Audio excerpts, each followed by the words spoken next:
Now, I'm delighted to say we have Dame Katherine Grainger, one of Britain's most successful Olympic athletes.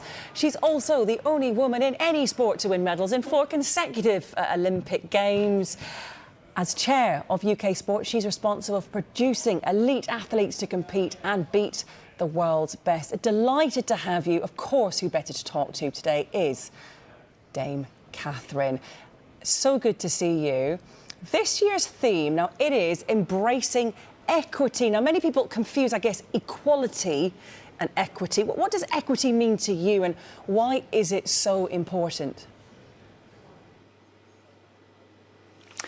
I mean, when talking across a whole lifestyle point of view, it's important to everyone, but from a sporting point of view, it's really amazing to make sure that everyone's getting the opportunities that they deserve, that other people are getting, that people feel that there are no barriers that stops them feeling they can be part of this world. So, you know, I work, I live, I eat, breathe and sleep in a performance world, and I have done for a long time. And there are so many incredible potential out there, and it's really making sure that we're reaching as many people as possible to give them the opportunity that they need to achieve whatever they can do. And International Women's Day is such a brilliant day to sort of stop and say, right, what have we done so far? Where have we got up to? And where can we go next with it all?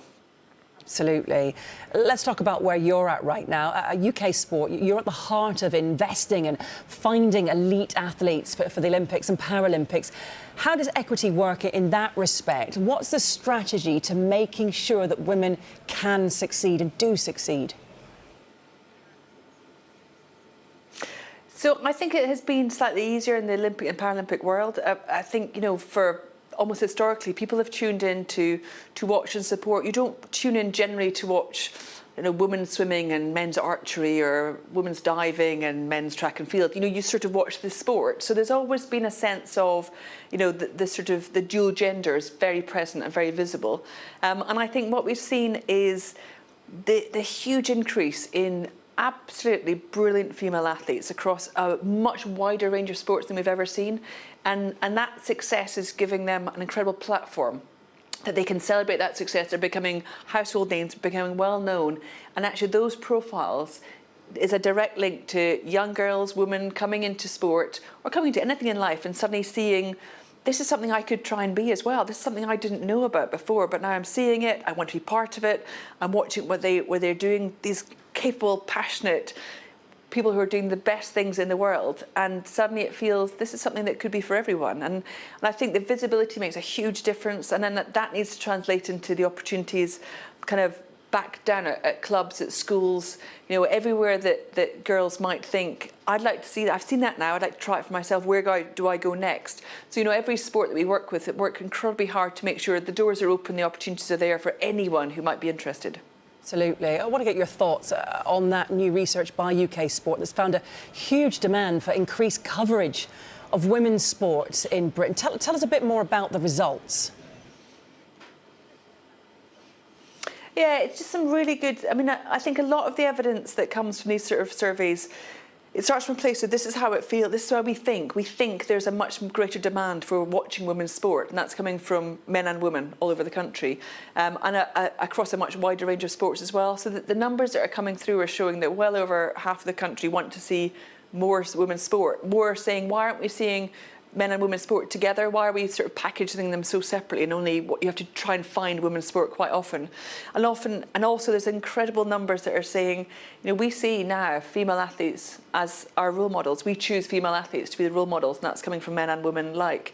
And also, you know, a vast majority, 2/3 of people are saying we believe athletes, actually the people we want to hear from on issues beyond sport, so big societal issues. We've got athletes speak out all the time now about issues around sexism, about racism, about disability issues, LGBTQ+, about things about, you know, the female athletes recently talking about issues around menstruation and endometritis. There's so many things that these are happening in people's lives all the time throughout the country, and actually to hear successful women on a very big platform addressing these issues and what it means to them actually makes a difference in people's lives as well. So I think as much as we can celebrate, we should celebrate how brilliant their athletes are on the field of play and their successes and their achievements.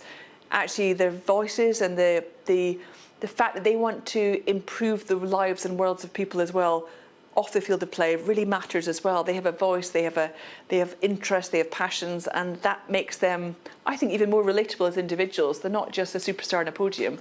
They're actually, people who have passions and cares and want to make a positive difference. And to me, even since I've competed, that ability to have a platform and to use their voice is so powerful and really compelling for a lot of people to tune in and support. Yeah, absolutely. And as broadcasters, we have this responsibility as well. Of course, you and I were teamed up together and speaking very often 10 years ago when sportswomen started on Sky Sports. We felt we had to shine a light on female sports and the stories to be told. We don't have it anymore. And you know what? That's a good thing, because we are now using women's sport just as part of our coverage and our news stories, along with our male stories as well. It's just become part of our output. How key is that in terms of not just broadcasters, but written press and everybody trying to do the same?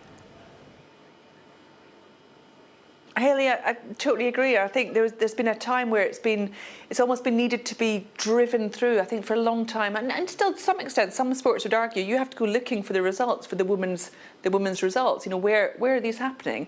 Whereas I think even the last 2, 5, 10 years since sportswomen first started, suddenly it is just it's in the news headlines, it's in the sporting headlines, it's not, and now we're going to a women's sports section. It is some of the lead items. You saw with the Lionesses last year was probably the most impactful moment when the women won the Euros, was suddenly that was headline news everywhere. And you're right, the media, I think, have a huge responsibility, but I think they feel it. I think most broadcasters I speak to feel there is this incredible opportunity and responsibility to tell those stories, to share those stories, to showcase those athletes and those achievements, and make sure that when the women's events are being won, it's not a separate thing to discuss. It's a lead item. It is a big story because it's sport. Yeah, I want to ask you about the Power by Purpose programme as well, which you launched 6 months ago. This was designed to offer athletes a chance to use the power of sport and their platforms to really inspire positive change. Are you starting to see this make an impact already in the short time that Power by Purpose has been running? It's a new programme for UK sport. It's a really exciting project. To be honest, we asked for athletes to volunteer to put themselves forward. So we've got 20 athletes across different sports, Olympic, Paralympic, men and women involved, all who have come with their own passion, so something they really care about. And it's the issues we're talking about, everything from climate change to period poverty to some international events to some domestic things that matter to them. They are moved and they care and they want to make a positive change. And the idea of the project is that's brilliant, but actually we need to also protect athletes. As soon as you go out there in the public world, there's brilliant platforms you can speak from, but we also need to be really careful that the athletes are protected, that they know how best to amplify their voice, but they also do it in a sort of safe environment. We know there's some high risks out there with some of the social media aspects. So to make sure that they can, they're educated in what they're taking on, and therefore they can use that passion and that power and that voice and the platform they have to their best ability. And it's infectious. And the lovely thing is we've got these 20 athletes who, a lot of them didn't know each other before, who are now together in this project, who are sharing these passions they have, and they're learning from each other how best to use this showcase platform they have and to make the differences they want to see. And the more they're learning, the more they're developing, the more educated they're being in it, the more they can do and the more they want to do. So I think it doesn't in any way stop them still wanting to be brilliant athletes. Athletes probably have their best platform when they're also being sort of successful and recognised for who they are as athletes. But they recognise they want to do more than just be successful athletes. They want to be successful athletes and use that almost as a sort of jumping off point to then make these different things they want to make in their communities and across the world. And I think those are really exciting ambitions for athletes to have. I don't think we've seen it in this way before. I think society has shifted, and I think there are people now willing to listen to, people aren't in their boxes anymore of all you can do is talk about sport, or all you know about is sport, or maybe just talk about that. I think these are people who are intelligent and smart and committed and driven and passionate about their sport, but about issues beyond that as well. And that should really be encouraged. And UK Sport certainly has their back on this. And we really want I'm just so proud of the athletes now of what they can do on that field of play, but the changes they want to make off it as well. It's adding even more to society of how sport can influence and improve things. Yeah, very, very true. We are unfortunately at the moment in the midst of a cost of living crisis. Athletes are absolutely not immune. they don't have, a lot of them, lucrative sponsorships. You know, they work jobs, many jobs, to make ends meet. Is there enough support for them to try and achieve their dreams? Where is this support coming from? You're right. You know, the Olympic and Paralympic athletes don't have. I mean, some of them have got very successful, very lucrative sort of deals and things, but the vast majority won't, and they're living off sort of athlete funding that comes through the national lottery. The national lottery's made a big difference in athletes' lives. You know, I benefited myself. Many athletes do. So the sort of the people who are still buying lottery tickets and still all that money goes to such great causes, and the athletes are benefiting from that. But we've also addressed it. We've had, you know, at board level meetings discussing how can we make sure that money and support is going to athletes through this cost of living crisis, and a lot of it is coming also from, you know, some of the Olympic Association, the Paralympic Association have already existing relationships with some of our big supermarkets as well. So it's also making sure not just where the money and the investment can go to support the athletes and their day-to-day costs, but also just their, you know, what they're eating, what they're putting into their bodies, their fueling, their nutrition is so crucial to their performances. So making sure that they are not suffering from a sort of cost of living of what they can buy and what they can't buy, what they can live off. So, you know, a lot of meetings are happening, a lot of support in place to make sure athletes are, as much as we can, being supported through this tough time. You know, everyone in the country is feeling it. Athletes are no different. So they still have their ambitions for the summer Olympian and Paralympians. Paris is not far away, it's just next year. So we want to make sure that the difficulties that everyone is feeling in the country right now is probably having the minimal impact needed. On that, actually, yeah, just 1 year until the Paris Olympics, what kind of medal targets have you set? How positive are you of producing more Olympic champions? What are we going to see? I'm really excited, I'll be honest. I mean, even from a personal point of view, Chair of UK Sport, clearly I'm very excited. Katherine Grainger, I'm thrilled. I think Paris will be, I think it will be incredible. I think the city, I think it will be very like London, you know, from our experience. It's a great city, iconic venues, you know, it's just across the water to us. It's going to be brilliant. It's in our time zone, or close to our time zone, for the first time since London 2012. So I think, you know, I think the Paris Games will have so much to offer. It's the first Games also since the pandemic that the stadiums will be filled again, that everyone can be there in person. That makes a huge difference to our athletes. And it's a short cycle. It's, you know, it's because Tokyo was delayed by a year. It's just a 3-year cycle. And I think everyone was worried, you know, about athletes all over the world about what that might mean. It's never been experienced before.